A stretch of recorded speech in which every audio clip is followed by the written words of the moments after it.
देख रहे हैं फ्यूचर भारत न्यूज, सच सबसे आगे। कटिहार में एम्प्लॉय यूनियन के द्वारा नेशनल पेंशन स्कीम के खिलाफ 4 दिवसीय उपवास कार्यक्रम हुआ शुरू।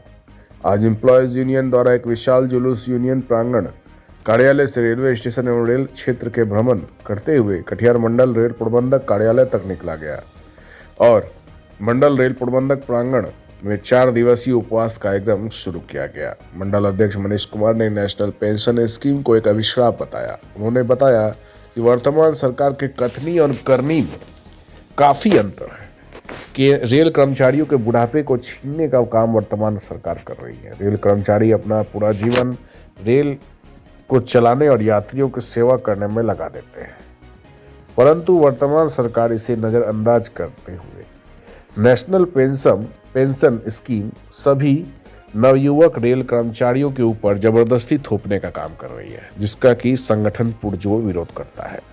मंडल सचिव रूपेश कुमार ने बताया कि वर्तमान सरकार सभी केंद्रीय कर्मचारी के ऊपर अपना विरोधी नीति थोपने का काम कर रही है, जबकि जब से रेल में न्यू पेंशन स्कीम आया तब से एम्प्लॉयज यूनियन इसका पुरजोर विरोध कर रही है। इस कार्यक्रम में सैकड़ों की संख्या में एम्प्लॉय यूनियन से जुड़े रेल कर्मचारी शामिल हुए।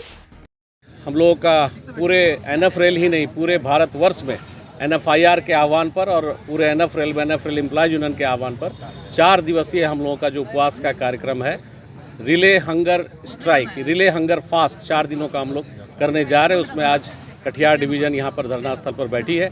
हम लोग का एक सूत्री डिमांड है कि रेल से केंद्रीय कर्मचारियों के से कि पुरानी पेंशन स्कीम जो है हम लोग की वो बहाल होनी चाहिए। न्यू पेंशन स्कीम जो 1-1-4 के बाद जो भी लोग रेल में या केंद्रीय कर्मचारी हुए हैं उनको नई पेंशन स्कीम के तहत रखा गया है, जिसका हम लोग पुरजोर विरोध करते हैं। लगातार हम लोग विरोध कर रहे हैं, लेकिन हम लोग इससे पहले स्ट्राइक बैलेट भी किए, जिसमें से 90% से लोगों ने यह दिया कि नहीं, अगर एनपीएस को नहीं हटाया जाता है तो हम लोग हड़ताल पर जाएंगे। आज हम लोगों का उसी क्रम में 4 दिवसीय उपवास का कार्यक्रम है। रिले हंगर फास्ट हम लोग एनएफ रेल एम्प्लॉयज यूनियन की तरफ से आयोजित की गई है और आगामी दिनों में अगर सरकार नहीं चेतती है और सभी के लिए एक समान पुरानी पेंशन स्कीम नहीं लागू करती है तो हम लोग इससे भी उग्र आंदोलन करने को बाध्य होंगे। मंडल मनीष कुमार, मंडल अध्यक्ष NF rail employees union Katihar मंडल। आज एनएफआईआर के आह्वान पे पूरे भारतवर्ष में जो वर्तमान सरकार है, जो उनकी नीति है, जो अपने नीति में एनपीएस को रेल में लाके जो एक एनपीएस जो एक अभिश्राप है उसको हटाने के लिए हम लोग आज 4 दिवसीय उपवास कार्यक्रम जो कि 24 घंटा लगातार चलेगा और हम लोग का ये संदेश वर्तमान सरकार तक हम लोग अपना पहुंचाना चाहते हैं कि हम लोग कई तरीके से विभिन्न तरीकों से हम लोगों ने एनपीएस का विरोध किया, मगर वर्तमान सरकार एनपीएस के नीति में परिवर्तन करके रेल कर्मचारियों को लुभाने का काम कर रही है, जिसको कि हम लोग एकदम नकारात्मक रूप से ले रहे हैं। हम लोग का एक सूत्री ही मांग है कि पूरे केंद्रीय कर्मचारी को एनपीएस हटा के ओल्ड पेंशन स्कीम के तहत सभी को पुराना पेंशन देना पड़ेगा। ये एक सोचने वाली बात है कि अगर वर्तमान सरकार को लगता है कि पेंशन देने से अगर भारत की अर्थव्यवस्था गड़बड़ाती है तो सबसे पहले जो राजनेता हैं जो एक दिन के लिए भी अगर अपने गद्दी पे आते हैं तो उनको आजीवन पेंशन चाहिए।